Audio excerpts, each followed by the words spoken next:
Hey everyone, welcome back. We're on to episode 6 of the Co-op Pod. You know who it is, it's Guru, and of course I'm joined today again by Nas. So I just wanted to remind you guys, because we're already on to episode 6, and if you're really enjoying the content, make sure to subscribe if you haven't yet, and throw a like on the video. It does us a lot of good. So we really appreciate everybody for hanging out.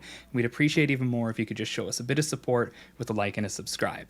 Now that all out of the way, let's get into today's episode. So today's episode is going to be a pretty simple one. It's a very news-focused episode. We got a few things that have been happening, some of which is a very important socio-political topic that we're going to get into at the end about pay to win in Web3 games. But to start off, we're going to talk about a little bit more on the Web2 side of games almost. We're going to be bringing that into a recent conversation that was had about just in general game startup, the costs associated with it, the struggles in regards to that, and where free-to-play games meet Web3 games. So let's get it started. Nas, take it away, and let's get this episode underway.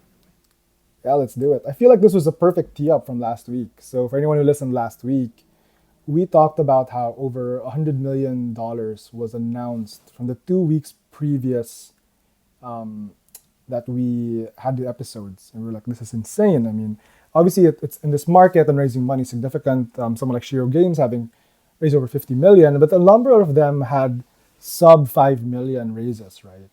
And so we want to bring up this thread that came out very interestingly. So someone named Simon, the CEO of Mighty Bear Games, is that correct? I think it's Mighty Bear Mighty Games. I think they have the Beans, or Mighty Bear, yeah. Mighty Bear Games, and I think they have the game called Play Mighty Hero coming out. There's an NFT sale. Disclaimer: I have no bags in this. I know a lot of people I think who have been earlier in the, I think might be investors in it, but personally do not have any. But he came up with this very interesting thread that we will obviously, as usual, put down for reference in the links below and in the bottom of the stream, where he talks about all these funding announcements happening. And the thing to look out for is that all of these seem to have raised enough, or these studios have raised enough to succeed, but just enough to fail, which is a very interesting statement, right? And he says that he saw this something that happened in the emergence of mobile gaming in the 2010s. And it's a very interesting thread because it brings about also people who've come from the advent and growth and success of mobile gaming, like Gabriel Layden of Limit Break, Gabby Dizon from YGG, and they talk about how anything sub 5 million is just enough to fail. And a lot of this is actually brought up by Subthread with Gabriel Layden, talking about how it's not game development that actually is the biggest problem and the challenge then, and they predict now. It is actually UA, or user acquisition, right? So Max and I have talked about this in multiple parts about, we professionally do user acquisition for gaming through content. Max has also done that as a creator and understands that world. But these guys know everything from the back end from Web2 gaming and mobile gaming particularly. And now we talk about, myself and Max talking how excited are we last week. And I think we've been also somewhat, humbled a peg because, we're talking about now user acquisition being a problem. I'd love to get your thoughts, Max, because for me, this is very, very interesting. We as a studio and IP house, we work for campaigns and games in Web2 through esports and creators. And we have started some of these conversations with Web3 studios, and it's very clear a lot of them don't or have not had a strategy for user acquisition, whether it be because at their very early stage of financing, or because maybe a lot of times we're talking to that the plan is not there yet and they're focused on building the game, right? So I'd love to get your thoughts on it. The thread was very, very fascinating. There was a good Twitter space as well that Gabriel Layden hosted regarding and answered questions related to this. But as someone who was obviously very plugged into the space, what do you think, man? Well, first off, I think the thread was great. I took a read through it and instantly gave Simon a follow. I hadn't been following Simon before because it was a lot of information that I myself, being for the longest time on the consumer, the user end of things, just never saw. But I always realized it, right? Because you could see it from whatever end you were on, if you were staying conscious of the space, that there was a lot of money going through. Like there was a huge financial machine in motion in order to keep this stuff going. And when I jumped into my huge game dev phase just a little while ago, where I was reading a bunch of books, Blood, Sweat, and Tears, all sorts, or Blood, Sweat, and Pixels, all sorts of stuff, I started to realize this is a very serious operation, right? And a lot of people do underestimate it. And when I have initial launch conversations with aspiring studios, I make sure to inform them of this. I say, hey, look, have you done a real analysis on what the financial responsibility will be for you to create a game, especially in Web3? And I think from my point of view, being in here for a while and being especially a community leader in this, and hearing people's points of view as retail investors, commercial investors, project devs, it's a lot of people do not fully understand and plan for this. There was this like bull market craze that hit last year that made people think, oh yeah, like royalties will fill in the gaps, right? It's like, well, no, slow down there, Sheriff. Like, it doesn't always, not everybody ends up being a Digidaigaku or an Azuki and just like pumps tons of money through royalties, right? You got to be very strategic about this. So I do think that from the point of view of like game studios trying to do this, I think that it's becoming painfully aware for some of the ones who maybe didn't plan accordingly, because there are a lot of them that are struggling. There are games that people in my community were initial, like, Kickstarter retail investors for, that are very, very dangerous positions right now because they did not raise enough, they did not anticipate enough, and now they're almost trying to do what Simon had talked about in the thread, trying to like hack their way through it, right? And we all know how this works. It's never a good situation. You have a lot of like terrible market sentiment because things don't come out the right way. You have tons of delays on it. Your cycles end up being drawn out, which means they're going to be less successful. But that's on the dev side.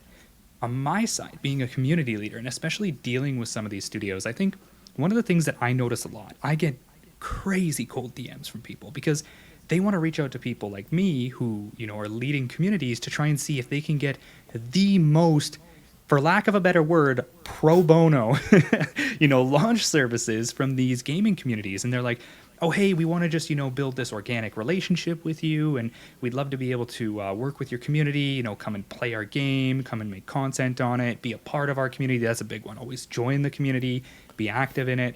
And, at the end of the day, what they don't realize is that if they were to go a traditional route through this would be, a relatively expensive partnership with an organization kind of like you guys, Joe. And I do think that there are times when I'm okay with it, but then there's also times where I sometimes have to put my foot down and be like, hey, look, this is an organic relationship. It needs to be mutual benefit, right? And I think that that's one of the things, is becoming more painfully aware for a lot of studios right now, is that at the end of the day, we all need to monetize ourselves to a degree to make things justifiable. And that includes communities, that includes retail investors, that includes VCs, right? Like, they need to be justified monetarily. So I personally think that what we're seeing right now is we're probably going to be seeing a lot of people feeling burned from this, because we all saw it. I saw it. I called it tons of times. That's why I wasn't going on a spree investing in every new Web3 game that came up. I was very particular about my Web3 gaming investments and partnerships, and I still am to this day. But I think we're finally starting to see the point where, yes, we have the successful case studies and the unsuccessful case studies as a result of the tokenomics issues. But now we're actually going to get to the point of, okay, where are the success and unsuccessful case studies of the full-on launch process? Who undershot their launch budget, who overspent? Maybe you get like yeah, whatever it might be. But yeah, I think we're going to see that. That's my take on it. I think that we're probably the next year to 2 years, because it's like, a 2-3 year development process for both games, or for most games. We're going to see a lot of that crash and burn come to the front, like the front lines, and people are more than likely going to learn as investors, hey, we got to be a little bit more careful about where we put our money and where we put our allegiance and association.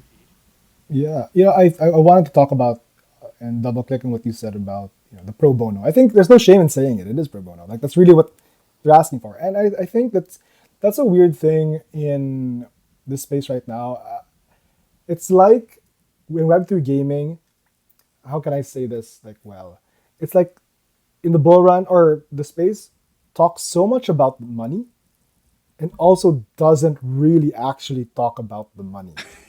Right? It's like so much about the tokens and the value of the assets, but there's this, they're only now coming to light, is that this, when you bring up the business of things, there is inherently nothing wrong with professional transactional exchange of value.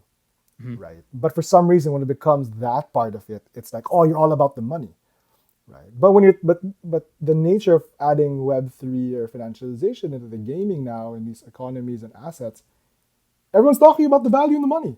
So it's this weird, like, a spectrum of strange, conversations. But when you meet people in the middle, that those are the professional people, right? The people who, like, when you convert to the moment where they're like, hey, yeah, if you guys want to monetize community, I need something that also that we can give the community, or your time is, your time is worth money, max. And they're like, yeah, totally, sure. What is that rate? Then you can know that you're working with, in my opinion, that those are working with people who are professionals, right? Or know what they're doing. Or you even can answer, okay, our UA strategy or marketing budget is actually going to come into play at this size that is affordable for you at this stage of our raising. But right now it's not. And we are completely understand. We'd love to reconnect then. Those are like, the legit, the legit people. But I don't also fault them. Like, one thing in the thread mentioned was by Gabby for IGG, and he mentions that I think he said something like the exciting thing is that the playbook isn't yet figured out. Yeah. That is the opportunity for the games, and that comes in both ends, right? For the games to figure out, I think probably most won't work out if they don't do a more experienced playbook. Because if you have experience, you can pivot depending. But for all we know, what's exciting is that studios are still discovering how to properly work with the communities in a professional capacity for user acquisition. Right now, it's a weird conversation of, hey, pro bono, work with guild, give asset, whatever, let's do something together. But no one's gotten the playbook, right? And it also comes from the guild side and the community sides and that side to figure out, okay, how do I monetize the community to give back to them and what we add value to, but also not poison it with the finance of it, like poison the vibe, by being a community. And no one's figured it out. I think that's also what is exciting. I think that's what he mentions in the thread. Like, it is exciting. But again, without a playbook, you don't know how much money you need, right? Like, I can tell you as a an IP house and an agency how much. Sorry, that sounds like it's a helicopter, but well, we go on.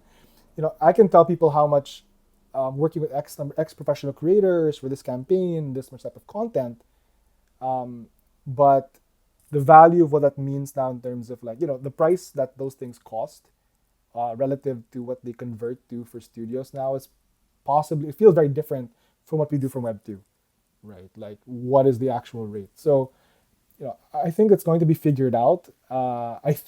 I feel really bad knowing that probably the harsh reality is that a lot of these have not raised enough money and will not build a game good enough to justify the next financing stage, right? But I think it's the nature of it, right? And but I'm hoping it does get a little better, and I hope studios have, like you said, like have it at the forefront to be a little bit more methodical, intentful about it, right? Yeah. What do you think? Sure. What do you think about the interactions? How have your interactions been as a community leader and advisor for like 2 studios or 3 studios, right? Like, Yeah. You think it's getting better? How do you think this is going to play out? Honestly, like, it's getting better, but it's been tough. Like, I'm not going to name any names, but I will say I have had to have that hard conversation with a couple of the studios, even the ones I advise, where at the end of the day, I make it very, very obvious to them that you cannot expect this, NFT community to be your marketing.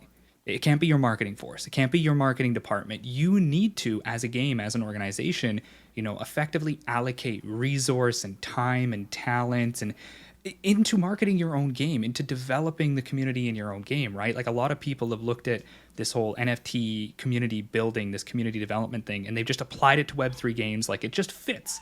And it's like, no, it really doesn't, right? Like, there was one time I had to deal with one of the studios I was advising, and they had reached out to me and said, hey, look, what does a content team look like? Can we just put like a content program out and give people like a channel to put their stuff in, and like we're set, and like they'll just market it for us? And I'm like, no, like, what do you think? Like, that's a good part of your marketing plan, but that is not a marketing plan. What else do you have? I'm like, do you have a full social media team?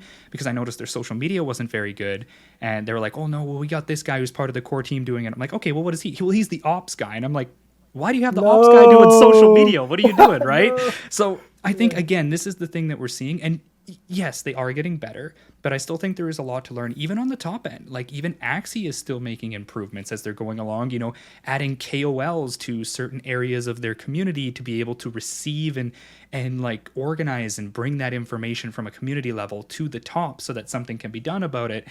Cypher as well, right? I think Cypher's in that point where they just don't want to kickstart their marketing too quickly when they don't have an Yeah. actual product out, which is understandable. But even them, right? Like they're now getting to the point where they're starting to think about it. And I had a chat with them and they said, well, what does this look like? Like, what would a content team be, right? And like, how would you put the program together? And things like this. So I think it's improving. But for me, funny enough, for the longest time, I was a guild leader, right? And I think Web3 Guild, as we've talked about in other episodes, has always been like YGG, Merit Circle, Guildfy, like all these big financial entities. So Rich even talked about this, and we've had talks about this because RPD and MTTM, they're kind of similar in community structure. And he's like, we have chats with games, and it goes one of two routes. There's like no in between. It's either please provide us with pro bono community development and UA, or please buy our $500,000 guild packages to fund our game. And I'm like, oh man, where's the in between? Where's the guys who are coming to us for some UA, got a little bit of marketing spend to put out, maybe, something other than whitelist to siphon money out of my community, to provide to me and my community. And like, where is that? But I know it will come as the space starts to flesh out. The So real that's talk. kind of my I take love on it. it. No, I love that. That is exactly for people who have not like been at the top level of or like the deal making level of organizations in Web3. That is a conversation. Same for us. Like we've had situations as well where like a part of our fee or what we do for content is in NFTs or whitelists, and like now we don't even take whitelists. It's like you give us an allocation for the work. You give us. We're not going to pay for the mint for doing work. Yeah. Right? You like it's very different. That's not the same type of thing, right? And then it seems like in the sphere of a marketing again. So many years doing professional creator economy digital marketing, it's like Web3 gaming at the stage is obsessed with the lowest cost, which is something like UGC, user generated content. But I think I talked about it in something I guessed it on before, which is we're not built. Players aren't built, or the player base of Web3, even Web2, is not educated or built for UGC yet, right? Crypto Twitter interactions is not the same as UGC for a community or for a game. Even Web2 is still building things behind the scenes you don't realize for gaming marketing that is UGC, but there is some assumption that because you own assets, or you give assets to the player base, that they're instantly going to be able to be your marketing, that they can make effective content, and you've now literally given them the keys to the kingdom to dump on your to crap on your token. So and you can't that's what's going to happen, right? So it's the playbook is being determined, but there's really this over skew towards what seems to be a assumption that the player base who buys or gets to borrow assets is the perfect UGC marketing move, right? And clearly, as you and I know, and everyone who's still in the space knows, that is not. It's a very, very sharp, double-edged sword. Right? Yep. It's like kinetic energy, right? It goes up so fast, and you're like, oh, how hard is this going to crash on the other end, right? That's just how it works now. If you want to take that route, it's a growth hack that worked, no longer. Just to be very clear with everyone, if you're planning to growth hack your way through like an NFT charity UGC launch program, just please reevaluate things because it's not going to be pretty. No, it's not. Again, yeah, you hand the keys to the kingdom to your voice, right? And then now you've spent all whatever you're willing of your fund to go to that for raising, and then where do the marketing to manage the PR, or you controlling the story to tell. It's gone, right? It's very less interesting, and it'll affect your next raising round. That's the idea, right? 100%. All right. Next thing in the docket. So I think a good link and to tee this one up. So as everyone who's listened to the past podcast, you know that also with our base Twitter talk with Rich of RPD, we're very looter shooter fanboys in this pod, right? And the game PlayShrapnel, which we've talked about before, I think. So Naomi Laka, I hope I'm not saying the name right.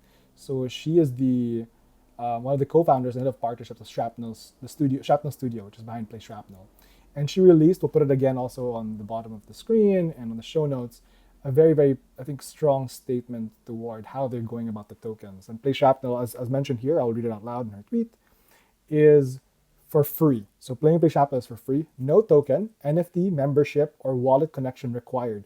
No wallet connection required for me sounds wild. I didn't even think that was ever going to be an option, right? But they're adding something that I think is quite used already as a concept in like Web 2 gaming, but I might be mistaken. I haven't heard it in Web 3, which is the reputation. So your reputation will matter. There will be plenty of ways to boost your reputation, including what you make and sell with the Creator Foundry tools. All of your participation in game, creator tools, marketplace, contribution will go to your reputation. And all these activities contain opportunities to help you shape and own the PlayShrapnel ecosystem. This is what they're using for play to own and create to own. So unfortunately, I've not fully read. I sounds terrible, right? But I didn't know that they had a separate white paper for the token side or the asset side. I didn't know that. I only knew that there was the white paper itself for the game, that's what I read. But it's very interesting, and I think it's really a strong statement that they're making towards create to own, play to own, and be part of it. And a disclaimer: I do own a couple of operators, and I'd love to get your thoughts on this. I think this is really something like a statement of a person trying to clear the muck away about different perceptions of game and saying that this is where we stand. This is how we're going to go about it, right? And I'd love to hear your thoughts on it before we dive into it. Well, first off, I think being a Tarkov guy and anybody else who might be watching this who's also a Tarkov guy, you know that the choice of a reputation as the term is just so suitable because it's supposed to be a looter shooter, inspired by Escape from Tarkov. Reputation is a very important thing in Tarkov as well. And it's one of the reasons, not everybody, but is one of the main reasons why in a certain play style called your scavenger style, when you're scavenging for your loot, why there is any sort of loyalty among scavs is because if you ruin your reputation, if you kill another scav or you attack another scav who's not actually an enemy of yours, you lose reputation. And this will come back to bite you in the ass later. But on the flip side, if you do it successfully, you do other missions, you work with, fence, things go well, you gain reputation, which has a benefit to you. So I think it's hilarious they used reputation. Just had to throw that in there. But I think one of the things that they're doing is something that I think is a very interesting but complex and hard to predict the success value of for community development in a quasi-monetized manner. So the reason I say quasi-monetized is because there will be utility features to, contributing on this level to the project, to the ecosystem, but we just don't fully know what they're going to be or how valuable they're going to be to the players. What we do know is that in a lot of cases, they're not going to be directly financially reciprocated by the development team themselves. It's another thing. Cypher's kind of done something like this as well with their nanochip system, with their community development, like their governance system, giving you a reputation, so to speak, or nanochips that give you a utility value later on in the ecosystem. But again, it's hard to put value on that. So I think one of the biggest things here is you do want to motivate the people who do have that ownership sense within your game. They own your assets. Again, disclaimer, I have a few operators. They own parts of your gaming ecosystem. I think this is another way to entice them to contribute to that collective development process in the Web3 gaming ecosystem, which I'm a huge fan of. And I think you do need to motivate people in certain ways, because if you just put it out there and say, hey, help us build this, here's an SDK, some people will pick that up and they'll love it. Other people will look at it and be like, not worth my time, right? So there needs to be that little bit of a drive that pushes people to be involved, or they won't be involved.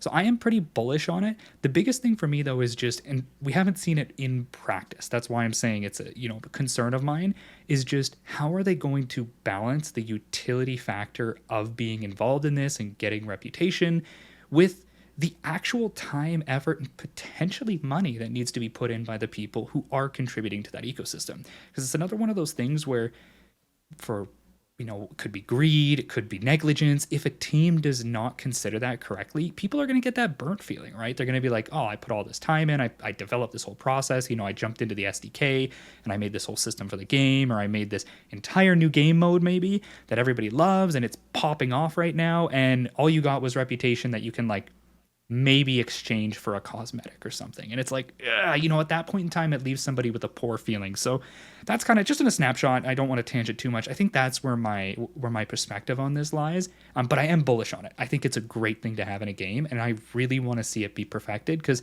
it's a good way to motivate people without paying them directly, right? So that's what I like.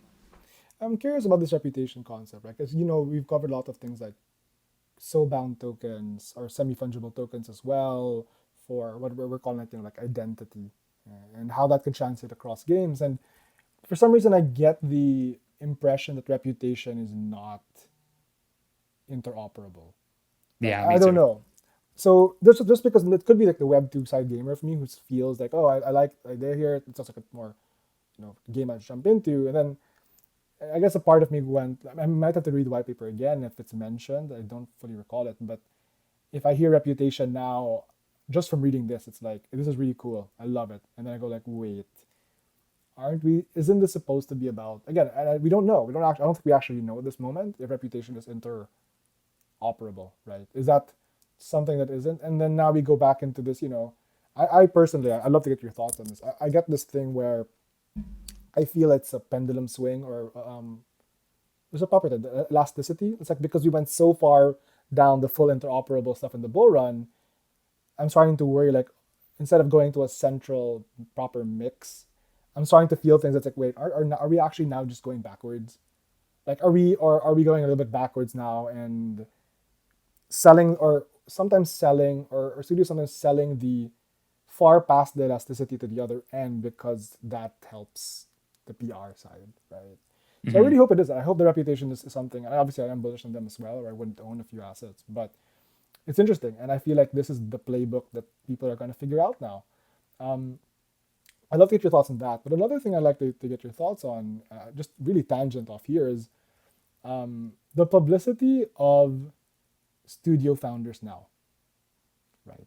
I mean, how public these guys are. Like, like, again, we talked about last week how Gabriel Layden just went on the scene and just went full meme, Gurren Lag, level up. And now you have someone here. I didn't follow previously Naomi, but now she's, this thread I think would put her someone that I'm definitely interested now in hearing her thoughts, right? So two things. Like, one, what do you think about the elasticity of that public kind of statement and where we're going in the spectrum? And two, any general thoughts about, you like that studio founders and are more vocal? Is that a symptom of DeFi and Web3, or is that something that's really healthy for gaming now? Well, I'll start with a very simple answer to the beginning part. I think the term I like that you call it elasticity. I just call it kinetic energy because it's like building up to potentially shoot the opposite direction. But I think a big thing is, especially with the reputation, or in Cypher's case, the nanochips, the way that I see it being interoperable more lies with that being associated to the studio, or maybe the parent company that project is connected to, right? Like in this case, reputation. If reputation is literally just stuck at Shrapnel, and you're like, okay, everything that I do with reputation it exists and the value exists within Shrapnel, then yeah, I think that doesn't make it useless, but it definitely is going to make it a little less sustainable, right? The longevity of it is a little bit less, it's so rigid, you won't be able to take it anywhere. But say, it exists on a higher level and can be utilized in the Shrapnel ecosystem, or the greater Shrapnel ecosystem, for other projects, or just other initiatives that the team puts their hands into. Like when I think about the nanochip system with Cypher, nanochips actually aren't connected directly to Cypher. They are connected to the Aether Labs team, which is the team that develops Cypher and plans to be the team that develops future initiatives on top of the Cypher Odyssey ecosystem. So it makes me think, maybe the interoperability may not go to another chain or another, dev team, but as long as it stays within the ecosystem of the studio that I am, putting my bet on, I think that we keep it somewhat interoperable. But yeah, complete interoperability is like, let's be real, it's a bit of a pipe dream, right? Where it's just like, oh, everything's always gonna have value somewhere else. Well, that's not always the case. But then on the second point, I think for me, I am a founder and I'm not super vocal. Like I'm not, I was just listening to Space, which by the way, I think you should listen to. It was great. Jonah, he had a space with Darren Block from Sports, right? And he had a couple people up there. He even had Bryson up there at one point. It was really good. And it was talking about just people like creators in the space, and how creators in the space have certain voices, and they're supposed to be like, I think at one point, they even mentioned that you're supposed to have like 3 to 5 pieces of content being released each day to be a content creator, so to speak, on one platform, by the way. And it scared me. I'm like, oh my God, I barely tweet like 2-3 times a day. What am I doing? So for me, I'm not the most vocal founder, but I do like it because I do think that it creates this sense of understanding of certain people. And I do follow a lot of really big, founder level people in the space. I think it's interesting to hear their point of view. And I'll also be following Naomi now. I didn't follow her before either. But I think that we see this have an issue on a couple of different fronts, especially in the Web3 space. So with Gabriel Layton, I'll use him as a prime example here. When he tweets, you know that it's intentional. Like it almost feels like for a psychologically aware person, there's always a hidden agenda to it. And you're just like, all right, like at this point in time, I'm just here for the show, right? So an individual like him, I feel like there's value being put out with his public presence, 100%. But it is very diluted value with a lot of the memeing and a lot of, the marketing push behind it. And also, not only just that, but the clear intention for the reciprocation that comes from the community that he has developed that is very, very heavily in support of him as a figure. Because in the Web3 space, when you are a collective owner of an ecosystem and you see a founder or a leading figure putting themselves out there in a promotional manner, you have an intrinsic motivation to support that, even if it's stupid. Like, honestly, back in the Axie Infinity days, you've probably seen this, Joe. There was people doing Bryson's signature watch to earn, and it actually ended up growing into this like synthetic, no value KOL structure where so long as you were able to be on the stage as a watch to earn streamer long enough or creator, you would have so many people from the Philippines, India, Indonesia, all these people wanting to be scholars who probably don't even understand English, who will like, retweet, and comment on every single one of your posts. They'll always be there to be like, you're right, you're in support of this, you have my allegiance. And in the grand scheme of the optics of social media, this does perpetuate KOL status, right? Which then influences a greater, less engaged or familiar with what's going on audience to look at that and be influenced by it in a way that may actually end up being a negative impact on the space overall. So that's where I think I kind of draw the line is I like it. I really do. And I think that it allows me as a founder, as an educated investor and contributor to the Web3 gaming space to understand a little bit more about those leading figures.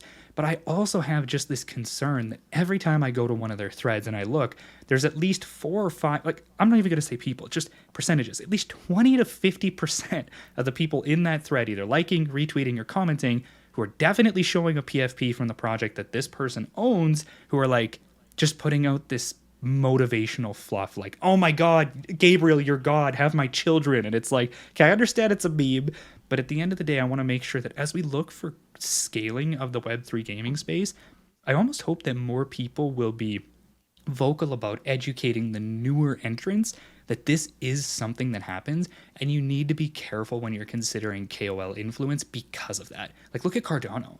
Have you ever seen somebody tweet something on Twitter right now about Cardano? It is disgusting, dude. Like, and no hate to Cardano, by the way. No hate to them. I'm just literally speaking on the optics on Twitter. There are like probably 20, 30 bot replies to that thing going, oh my god, you're so right, and look at this project. And I'm like, who is this? Like, what is this? Is this a robot? So yeah, that's kind of my take on it. I think it's a good thing, but it's a double-edged sword because as we scale, I don't want the wrong influence to be put out for, these really immature reasons to kind of educate and influence the new demographic, the new generation of Web3 gaming enthusiasts. It's interesting, right? Because I feel like, while I absolutely agree that I mean, this is professional publicity, right? And some level, I like to think that this is more genuine than some of the Web2 versions, but I think founders being this vocal in gaming is 100% newer, right? Just because of the access to the game, the financialization. But I think when you like, I have often have trouble trying to figure out or trying to navigate the education side. I think we've talked about it prior about how I personally I'm very vocal about this. I don't know if you see in my like latest tweets that I get DMs about now about calling out education as something sexy to tell investors, right? Oh, I saw your tweet. Yeah, and it's the thing. There's nothing wrong. It's just that I feel what I'm starting to when I try to frame that taking care of entrants, I feel like there's this fundamental core line between, and I think this is maybe true in any business that I've ever been in or any industry that's kind of rising. Like, how badly do you want to win?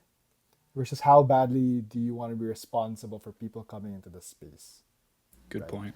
And then if you're coming, and I think the glaring difference in Web3 gaming that we're feeling is that if you go fully on the I want to win, you're all you really teeter on a line of being giving financial advice that affects people's livelihood, or sorry, that's livelihood, like how about how they spend their money in Hmm. now accessible assets, right? So that's for me like that weird that strange gray area where I don't think that they're in the same. You can't.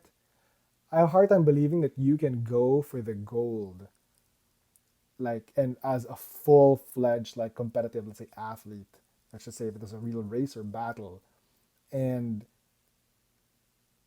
think have a lot of room to think about being responsible. Does that make sense? Like, Yeah, I know what you if mean. Yeah. right, like if I'm here and I just want the biggest brand, the most users, the most popular thing, like I feel like some part of you know, I mean, if you have some instinct of being a shark in you, right, like really wanting to win, and I am hyper competitive as a person, right, and I just find it hard, but I can't imagine a lot of space where you're thinking like, um, you want to be responsible for, again, like what does it take to win, right? Like how much of you are willing to bleed and give up? And I think one of those, unfortunately, in my mind, is I applaud anybody who's able to do it, but I think that being very responsible and methodical about those things don't easily come hand in hand, right? And so that's one of the things that I think are very interesting in the space, right? Any final thoughts before? I think it's a good tee up to the next topic too, because it has to do with pay to win. But any final thoughts on that? Very small little bit. I think it is almost impossible unless you have some sort of really deeply rooted, like, religious, spiritual, structural belief that keeps you in line, right? At the end of the day, Mm, people are going to win. Like, for me, it's always been my practice of the way of the sword, right? Like, I have a really strong samurai-esque honor structure to me. So I look at it, there's one person I can't lie to, and that's the person who knows everything, which is myself. So it keeps me relatively in line. But yeah, I've even had times where I've seen the growth acts and I've seen the ease of just leaning into something, but there's a little voice in the back of my head that goes, "Yeah, how are you going to feel when you wake up in the morning and you just did that?" And I'm like, all right, whatever. I'll live with the handicap." But that's all. Nothing more to say on that. I think you've hit it very, very right, and it is a very good segue into the next section because I'm excited for this next section because it's something that I talked about a little bit earlier, and I've talked a lot with my community about. So let's jump into it. all right, so let me tee this up. So there's been some heat in the Axie competitive space, whether it be through ladder, even through esports, but mostly right now it's ladder, related to the runes and charms and what it costs actually to play at a very, very high level, right? And a lot of our listeners may not like Axie, but to be completely honest, it is the one with an actual game ecosystem at the moment, and there's a lot of money involved in the ladder, right? It's a lot of money that you can win. I think it's like 45. I think Hale put a thread out. I think it's 45 ETH for first this coming season one, if I'm not mistaken, which is ridiculous, when you think about actually. But that is a result of the economic ability of the game, whether you like it or not. And so Elijah, I think, there was some talk about it already, and I think Elijah and from MT8 put out a thread. I think to be honest, very calmly, sharing what I think was very personal frustration related to the amount of money it requires because of Axis, and we'll put it obviously in the link below. The amount it takes to be able to compete at arguably the top 100 or the top 10. Not and there's I think two fundamental parts to that, and let me know if I messed this up, Max. One is how comparing some things to classic, you Axis doesn't feel like they can carry over into seasons and balance patches over to the next one very easily. So if you spend on something that's very strong meta, unlike before, you would have nerfs or buffs, but here it sounds like they become something completely useless. So it's a big jump, right? And then the other one is the fact that having runes and charms is another thing to spend on to be able to compete at a high level. So I think the number being thrown around a lot is if you want to get to the top 100 or top 10, not barring having already skill, right? and steam making skill, you need to spend at least one ETH above to be able to get the proper runes and charms to to compete. I think at a high meta level, Hmm. right? Some people have other very very interesting points as well. I think Tanch from also MT8, which I think was nice to see, that someone else from the same guild and team was able to give some nuance critiquing Elijah's answer. And the other one was, I think, Abu, who was saying that this is less pay to win and more pay to compete. Where, if I understood it correctly, Abu from MTTM, he said that it's more of like you have to pay to be able to compete at high level, but doesn't mean you can't win. But to compete, which is the nature of the game itself, you need to be able to actually pay. So Hmm. the way before I want to pass this on to you, I actually want to put the nature on to put something out there that um, it's interesting because it's a ladder, and ladders in Web 2 games don't usually have um, monetary requirements outside of buying. Maybe in card games, maybe you have to actually to buy to get certain cards and card sets. Hmm. But in some levels, there's always been like to be able to get a large number of set or the complete set of, let's say, cards in card games like Hearthstone or Rune Runeterra. It's very possible to afford it. You know exactly how much you have to spend to get everything. But this is very different in this sense for, I think, Axie. So or in Web3 gaming in general. Hmm. So I'd love to get your thoughts on it. I have a few, but I'll let you go ahead and give your ideas first, teeing up all that context for everybody. Yeah, for sure. So I play Axie a lot. Like I'm a challenger player. I run relatively expensive Axies. You know, I still breed a little bit. It's mostly just breeding for things that don't exist that I think are cool. Like not financial advice. Don't go breed and make money. Tanch made a ton of money. He's an MTTM member and MT8 member, by the way. So I know Tanch very well. But you know, a few things I want to say here. First off, I agree and disagree with Elijah's point of view. I think currently, we even just look at it, there's about 20 days left in the season. That means we're about 60% through, maybe a little even more, through a very long season. It has been a long grind. It has been tough. It happened 5 days after the end of season 0. People are tired. And people are stressed. And people are naturally going to have a little bit more of an emotional association with things, especially things like a very, very elementary full on gaming system that completely changed things up with new metas and non existent axes to fit that meta. V2 existed for 21 seasons. It existed for what, like a year and a half, I think, almost 2 years. And people bred for it. People bred for it, theorized, theorycraft, breeds got saturated. They were affordable in some ways, unaffordable in other ways. People understood it. People could predict it more because it was just quantifiably easier for people to know because of experience and because of just mentorship from people who had experience. Origin is not. And Origin, in that manner, is significantly more volatile, especially since there are less people overall who are contributing to the growth of it because logically it doesn't make sense, right? You think about what would be needed in order to saturate these breeds, perfect the meta, change and craft and understand the game at a high level. Requires people breeding, requires people purchasing Axies, testing Axies out, putting runes on them that are also probably very expensive, some of them being like 1 ETH in cases with endless anger. And it's just not realistic, right? You think about how long it's going to take for anybody to be able to obtain that at a level to be able to flesh this game out. And it just feels like there's a lot to do. And a lot of these people feel like what needs to be done is so unattainable for the average person, which in my personal opinion really is at this point, that it does feel like, pay to compete, pay to win, whatever you want to use for the word. It's pay to really participate in this ecosystem at a level that matters.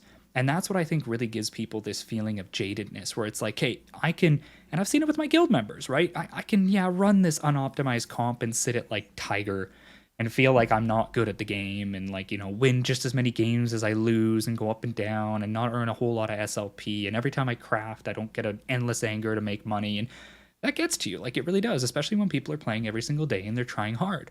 And then they look at someone else like, me, I don't play nearly as many games as normal people, and I'm up there as a challenger player. And they're like, oh, well, you've got these really nice rage beasts, and it's easy for you. And honestly, it is a little bit easier for me. Like, I'm not an unskilled player, but I was able to go in and financially purchase the means in order to compete at that level.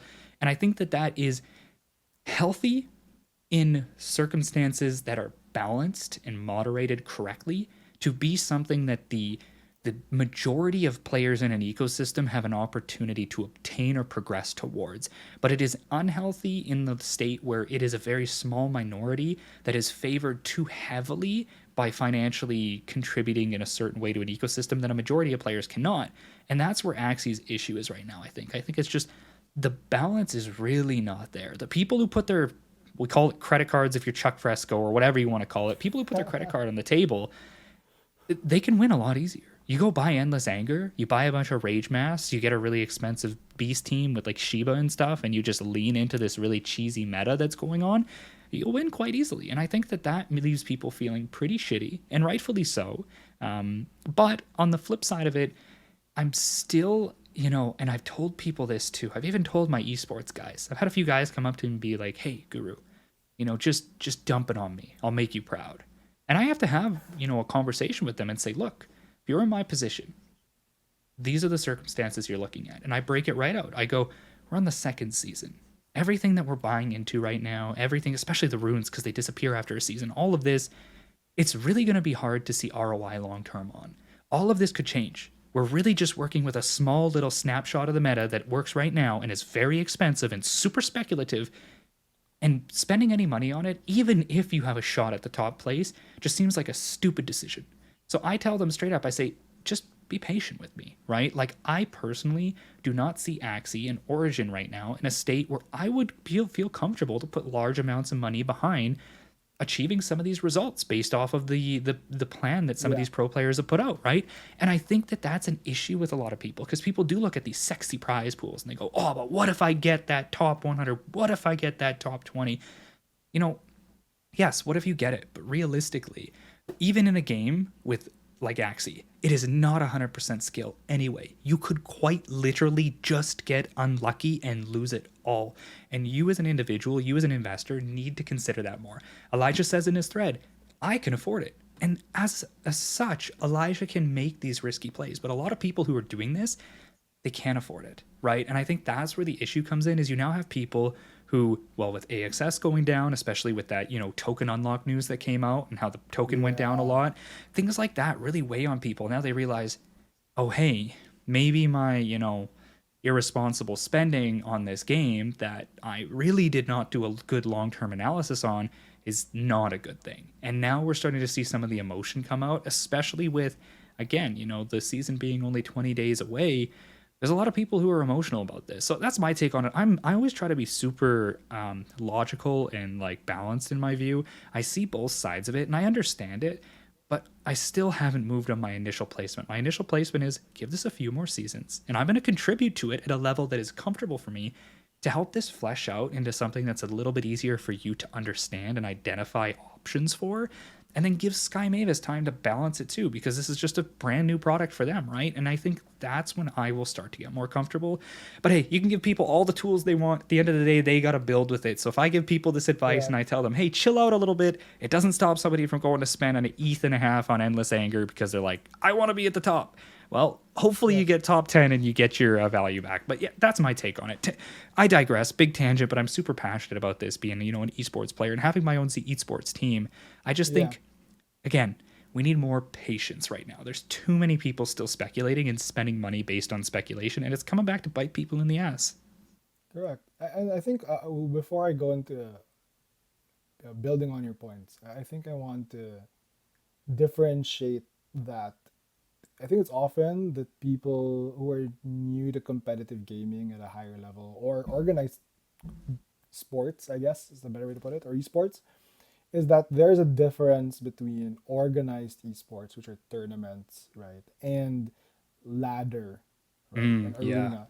And ladder and arena, typically speaking, is not usually considered esports in the Web 2 sense, right? These are called, you call them ladder players, arena players, whether it be MOBA, FPS, ranked players, right, or card games. And then esports is usually organized tournaments. So for those who don't know, that's why people like Zayori and Stu and Yasi are very vocal online about esports servers, because when you do organized tournaments, it's a different kind of a different take, right? We're working towards esports server. I think I'm allowed to share that already, and as a part like a supported organizer, And that's because in a tournament setting, you are after like a parity type of like access to to ability, right? That's kind of the normal. So you want that, and because it's a new game that server's being worked on, I believe is very close to being ready, and that's different. But now what we talk about was most of this issue is actually ladder, right? So ladder, ranked,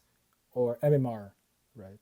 And in so when I was thinking about what you were saying, so this is really like an open, large player base experience versus like tournaments, which is a more organized sport type. And the frustration there is that that will always be subject to whatever formats the publisher decides are usable. But normally, it really is what can be afforded by your own card sets, yeah, maybe some FPS or mobile, what items you can buy in a Web 2 or FPS, but or skins even, right? Um, but I think the tough part here, and this is very personal to me, right?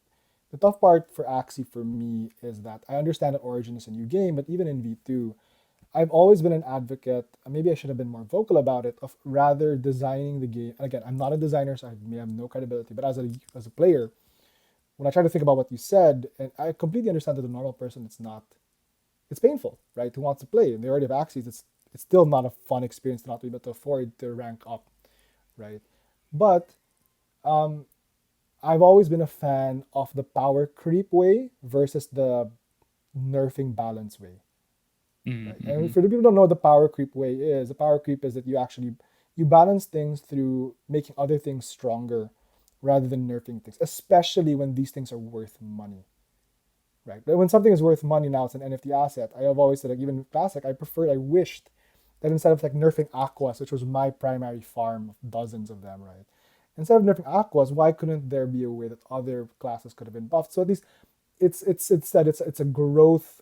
It's not devaluing my asset. It's, oh, can my asset still, and can I prove that my asset can be up to snuff to everything else? That's number one, right? But again, that is a balanced side, and I think that the guys like Hale and Jatser and everyone now doing it are in a great direction of the mind.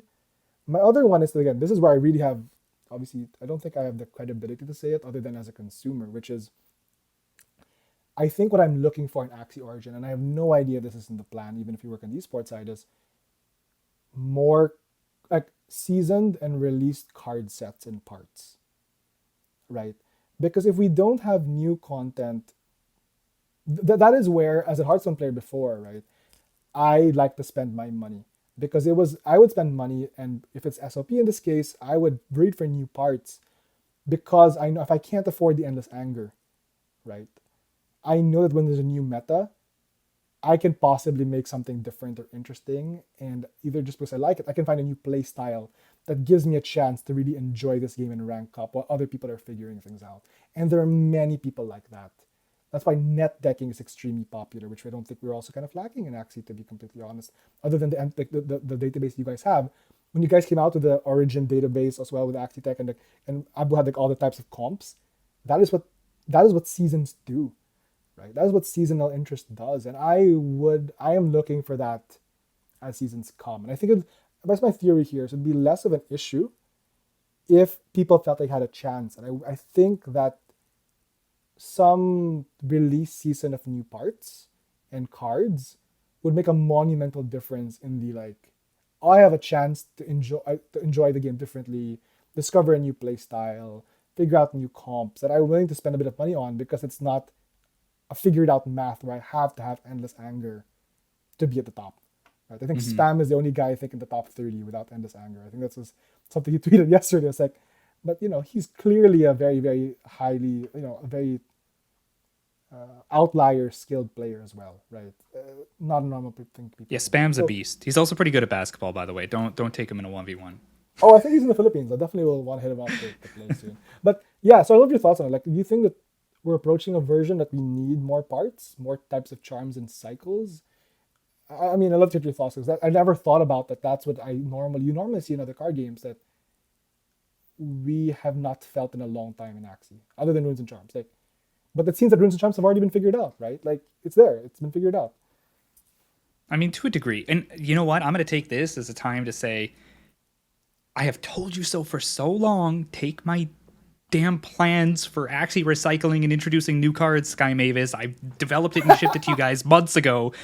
Yes, I do agree. I think for the longest time I've been wanting that, new touch to things, and people thought it might have been charms. I know initially Abu was thinking maybe they'll like cycle charms out and runes out through seasons, and I'm like, oh, that's kind of cool. But like then I think I believe it was Philip who mentioned that that was not their primary objective, and they're going to be maybe introducing or changing a few here and there, but they're not planning to like completely reintroduce a whole set of them. But then cards as well, like even just looking at dawns and dusks and mechs, like they still don't even have cards yet, right? And the nice thing is you could introduce these things in a way using previously tried and tested models of like dusting or releasing Axies, releasing charms, runes, doing things like this to be able to acquire the new set, the new season, and it would give your Axies this feeling of, well, no, it's not useless after my season, because I think that's what Elijah was talking about. He was saying it really feels like my Axies are going to be useless once this season ends. Like, I hate that feeling. In V2 I didn't have that,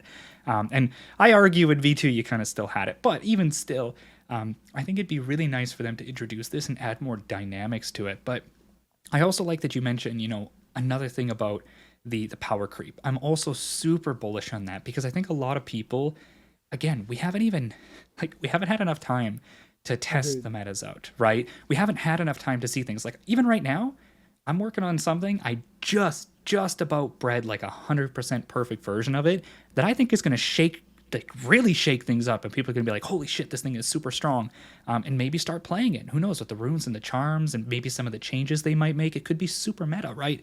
And this is the kind of thing that can happen. But there are a few things here that come into play. First off, right now the only way for that to happen is, as I said before, for people to come in and put financial risk on the table and make it happen.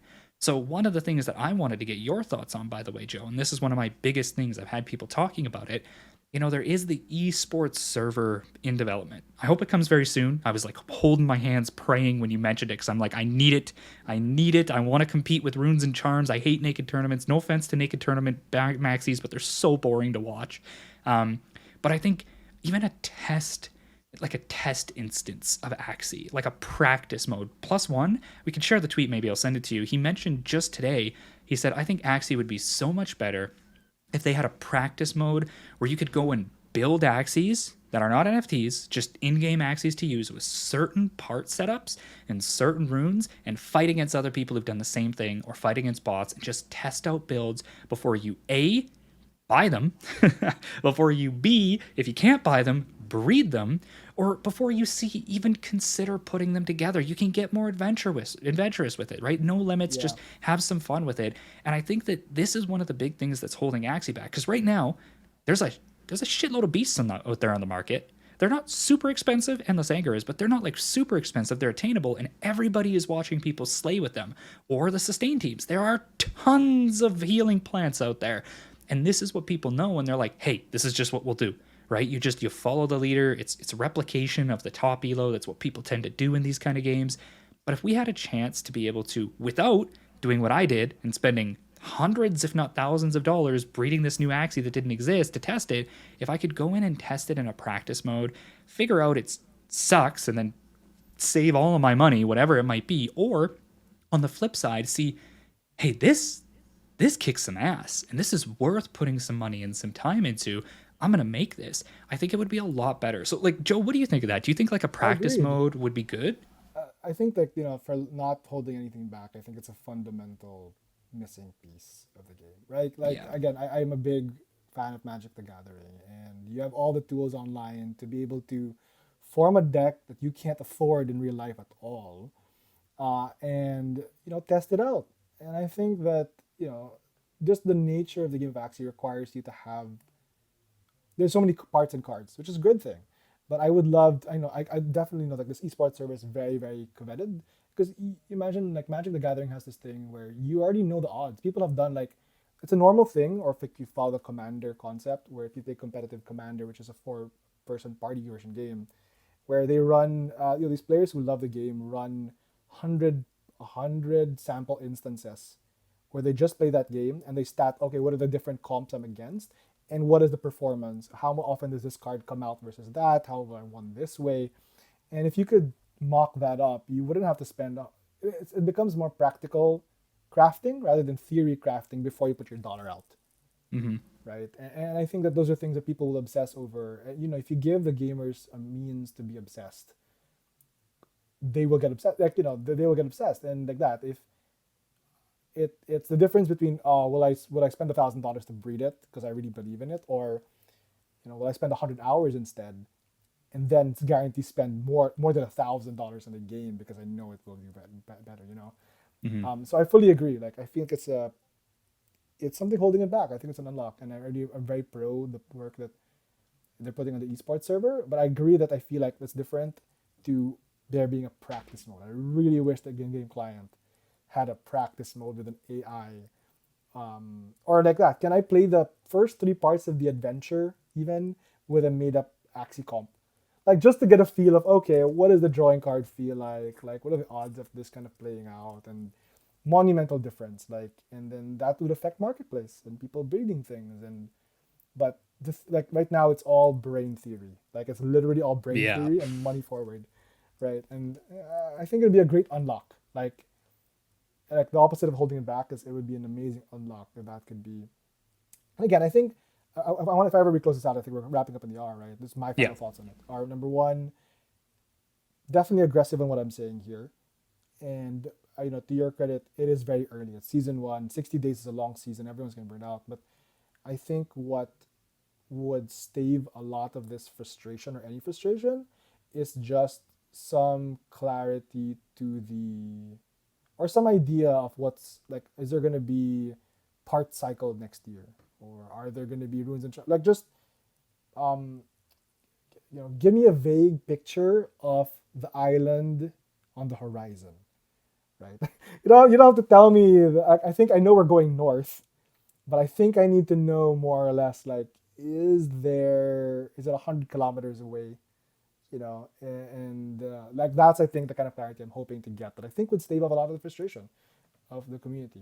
And yeah, I think that's it. I think it's good. That's my take on it. Like, it's unfair to do this, to be this early, but I think that the subset of players of Axie now are so freaking passionate, right? Oh yeah. It's so passionate, and I think that's good. So I would love that to be, to have them know that we're all on the ship or the fleet, and it's 100 kilometers away is a new island with new parts, right? Like that. That's like what it feels like. That I feel like would be great as someone who's, you know, on the ship or on the fleet as well. So yeah, you. Well, I mean, that's a great way to end it off. And I think, well, just to be honest with you, I want to be on the same boat and have an idea of when we're going to make it there, because, like, yeah, it can be a little uncertain, especially in these times. So, hey, if anybody from Sky Mavis is listening, you know what to do. First off, hit me up again and I will give you a fully detailed, you know, plan and strategy that I had just been talking about that I tried to ship you guys earlier. Let's get it in order. Let's get those parts cycling. But for everyone else, I think we're going to close it up here. We're getting in on the hour. It's been a fantastic session. You know, we went over quite a bit. We went over some of the traditional Web 2 gaming, especially in the free-to-play and mobile studio issues that are kind of translating over into Web 3. Some of that clarity creating issues that could potentially be red flags, both for VC and commercial investors and retail investors. And then finally, of course, we got into all the esports stuff. Esports stuff is a big thing. When me and Joe were talking, you can expect esports. So I hope you enjoyed the episode. If you did, do us a favor, hit that like button. It does us a lot of good, so we really appreciate it. And if you haven't yet, even though I told you at the beginning of the video, also subscribe so you don't miss any of these episodes. We do also have a Twitter, so if you are a natural, you know, crypto Twitter enthusiast, if you're always on there checking your Twitter, make sure that you follow our Twitter as well at the co-op is it co-op pod, co-op_pod, right? Either way, we'll have it down in the show notes. So make sure you give us a follow. And that all being said, we hope you all enjoyed it. Thank you all for hanging out for the episode. And hey, until next time.